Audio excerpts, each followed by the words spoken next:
의자가 빠지는 순간 시간이 멈춘 것 같았습니다.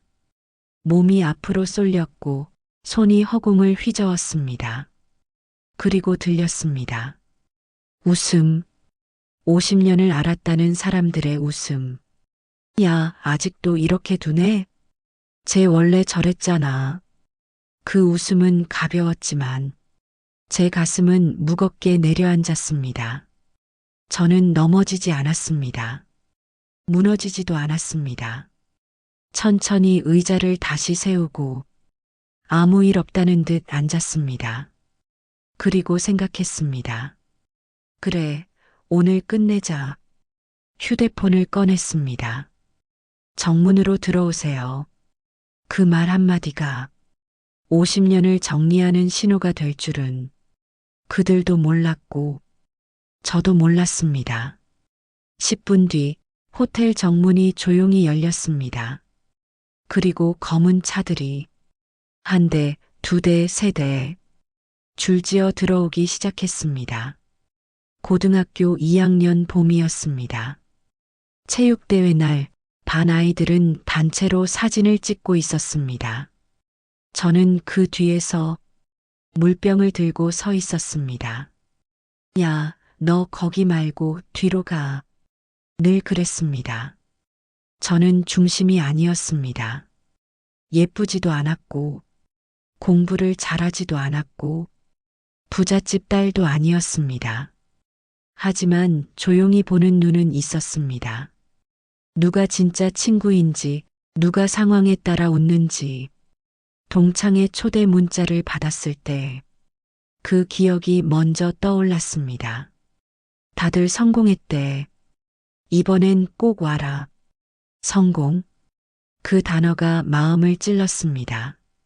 저는 한 번도 그들에게 성공한 모습을 보여준 적이 없었습니다. 28배 결혼했습니다. 남편은 사업을 한다고 했습니다. 처음엔 잘 됐습니다. 아파트 평수를 넓혔고 외제차도 샀습니다.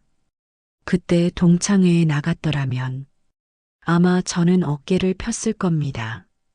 하지만 저는 가지 않았습니다. 행복을 증명하고 싶지 않았습니다.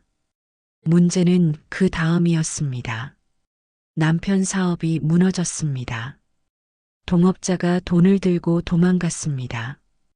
대출이 쌓였습니다. 집이 경매로 넘어갔습니다. 은행에서 전화가 오던 날 저는 주방 바닥에 주저앉았습니다. 죄송하지만 기한이 지났습니다. 친구에게 돈을 빌렸습니다. 미안한데 나도 여유가 없어. 그 말 뒤에 들리는 웃음. 저는 알았습니다. 이미 저는 그들 사이에서 패배자라는 걸. 이혼은 조용히 끝났습니다. 위자료도 없었습니다. 빈 통장 하나 들고 저는 다시 시작점으로 돌아왔습니다. 보증금 500만 원짜리 8평짜리 사무실이었습니다. 간판도 초라했습니다. 처음 3개월은 전화 한 통 오지 않았습니다.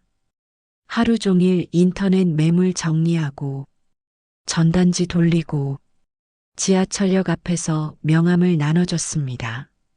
요즘 부동산 누가 해요? 여자가 뭘 알아? 그 말을 수도 없이 들었습니다. 첫 계약은 6개월 만이었습니다.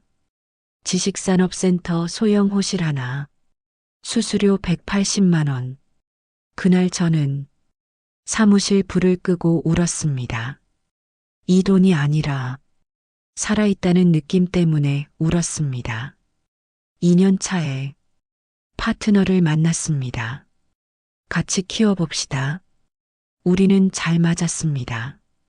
투자도 함께 시작했습니다. 재개발 구역, 상가 경매, 소형 오피스 매입. 처음엔 수익이 났습니다. 그러던 어느 날 법원에서 연락이 왔습니다. 공동 명의로 산 건물이 담보로 넘어가 있었습니다.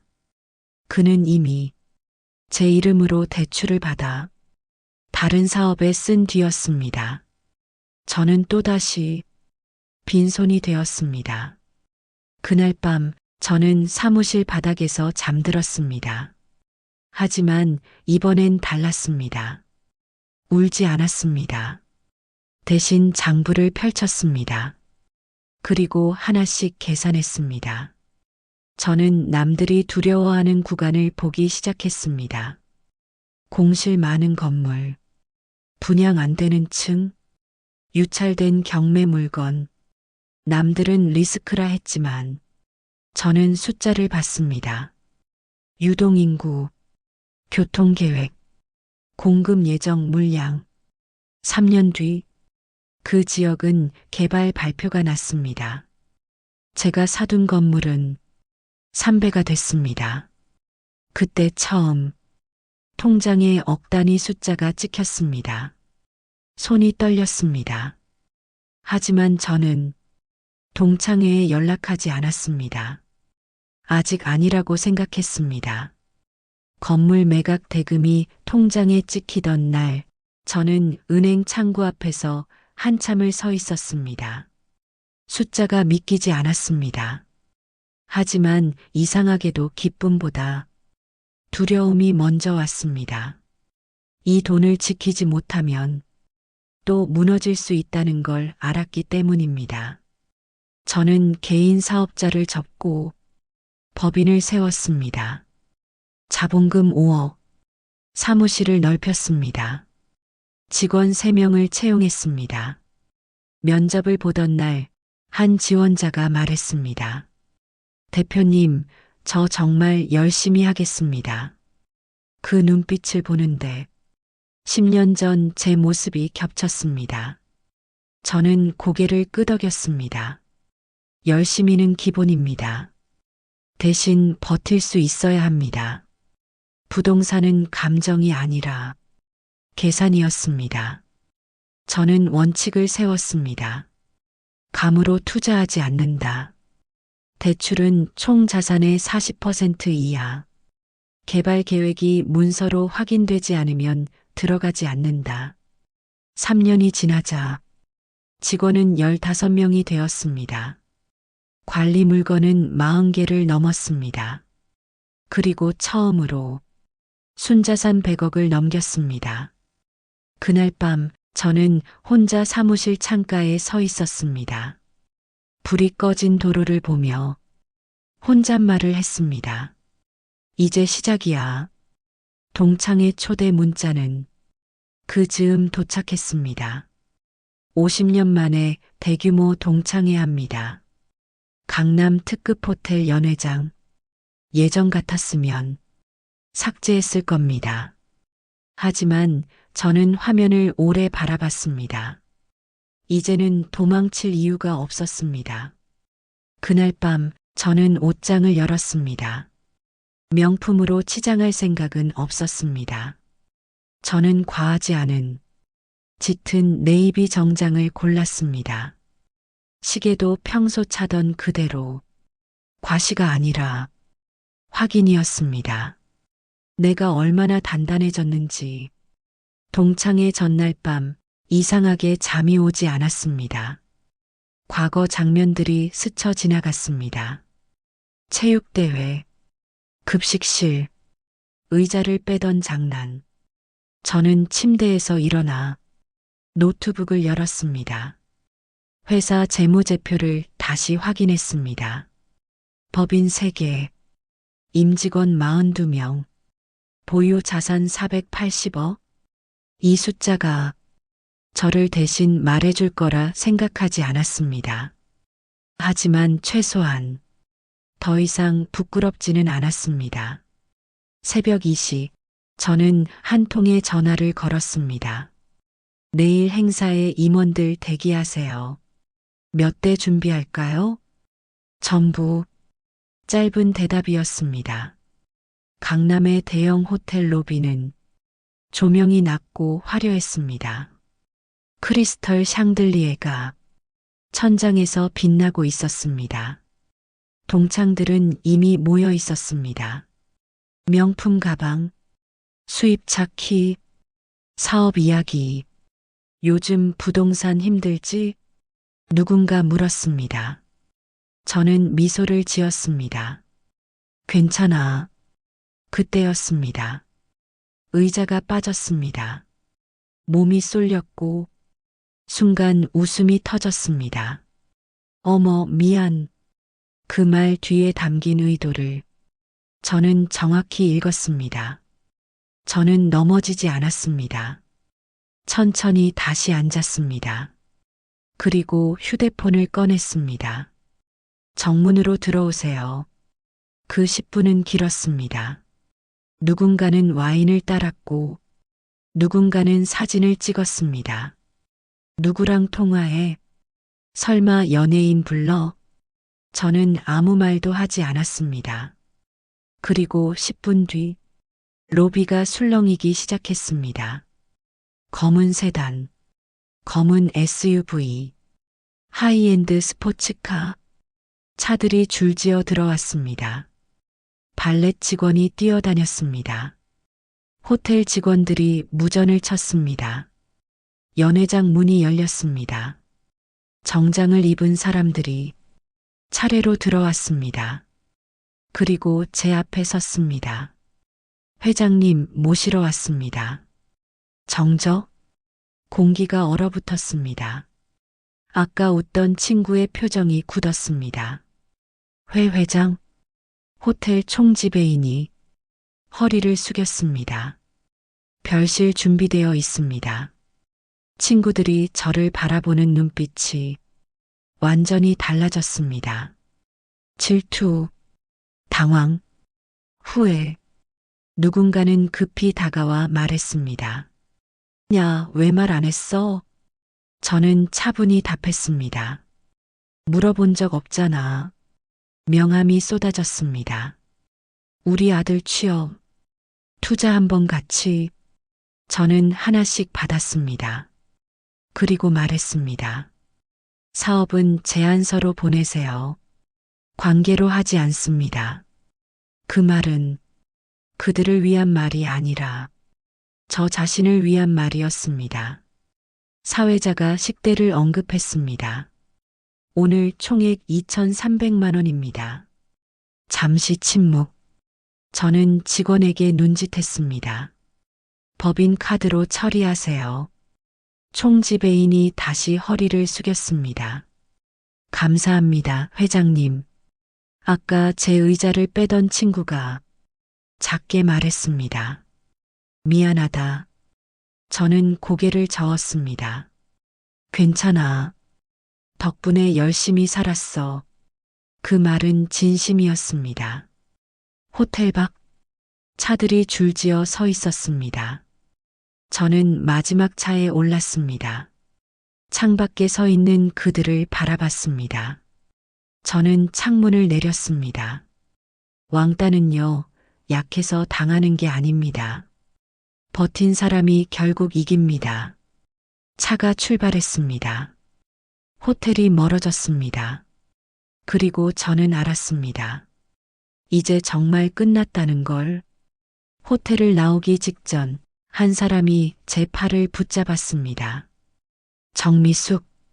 고등학교 시절 저를 가장 많이 비웃던 아이였습니다. 잠깐만 나랑 얘기 좀 하자. 목소리가 떨리고 있었습니다. 별실로 자리를 옮겼습니다.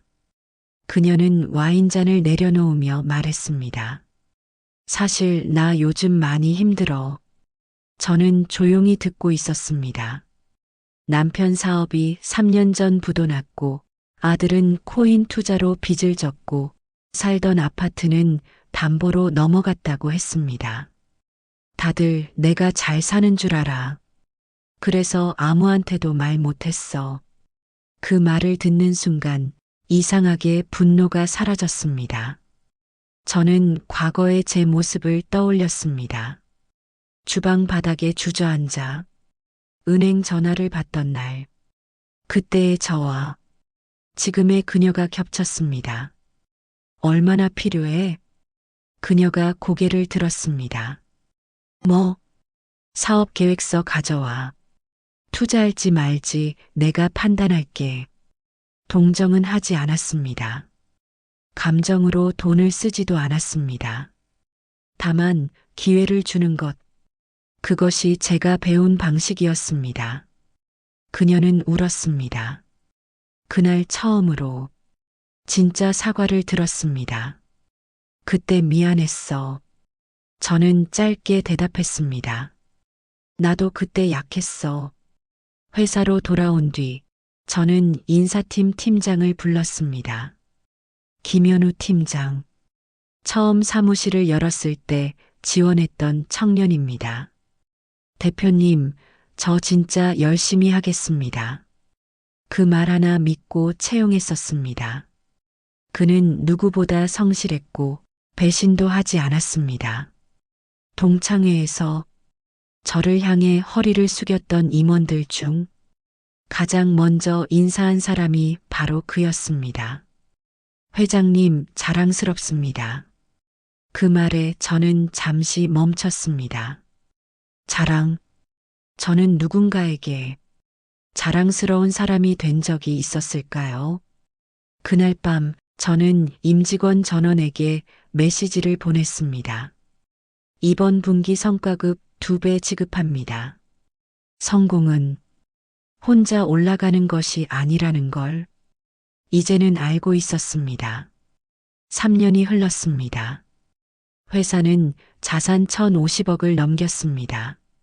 지방에 지사를 냈고 해외 법인도 설립했습니다. 그리고 어느 날 또 한 번 동창회 초대장이 왔습니다. 이번엔 소규모 모임. 저는 잠시 고민하다가 참석했습니다. 이번엔 조용한 한정식 집이었습니다. 사람들은 달라져 있었습니다. 목소리가 낮아졌고 눈빛이 부드러워졌습니다. 누군가는 퇴직했고, 누군가는 건강이 나빠졌고, 누군가는 자녀 문제로 힘들어했습니다. 그들은 더 이상 서열을 따지지 않았습니다. 그날 정미숙이 다가와 말했습니다. 그때 투자해줘서 지금은 숨은 쉬고 살아. 저는 고개를 끄덕였습니다. 살아있는 게 제일 중요해. 우리는 처음으로 같은 눈높이에서 이야기했습니다. 집으로 돌아오는 길, 차창 밖 야경을 보며 생각했습니다. 왜 그렇게 인정받고 싶었을까? 왜 그렇게 그들의 웃음이 무서웠을까? 결국 깨달았습니다. 사람은 타인의 평가로 무너지기도 하지만 타인의 평가로 성공하지는 않습니다. 저를 일으킨 건 그들의 비웃음이 아니라 제 선택이었습니다. 포기하지 않은 것, 계산한 것, 배신당해도 다시 일어난 것, 그리고 누군가를 원망하는 대신 내 시간을 투자한 것, 그것이 저를 여기까지 데려왔습니다. 몇 달 뒤 고등학교 졸업 55주년 기념 행사가 열렸습니다. 저는 축사 요청을 받았습니다. 연단에 섰습니다. 샹들리에 불빛 아래 50년 전 얼굴들이 앉아 있었습니다. 저는 천천히 말했습니다. 우리는 모두 누군가의 기억 속에 남습니다. 웃는 얼굴로 남을지, 비웃는 얼굴로 남을지는 선택입니다. 연회장은 조용했습니다. 저는 오늘 여러분을 이기러 온 게 아닙니다. 그저 제 삶을 증명하러 왔습니다. 박수가 터졌습니다. 그 박수는 예전의 비웃음과 달랐습니다. 진심이었습니다. 저는 더 이상 동창회의 의미를 두지 않습니다. 성공은 보여주는 것이 아니라 지켜내는 것이니까요. 의자를 빼앗기던 소녀는 이제 스스로 자리를 만드는 사람이 되었습니다. 그리고 저는 압니다. 가장 통쾌한 복수는 상대를 무너뜨리는 것이 아니라 내가 무너지지 않는 것이라는 걸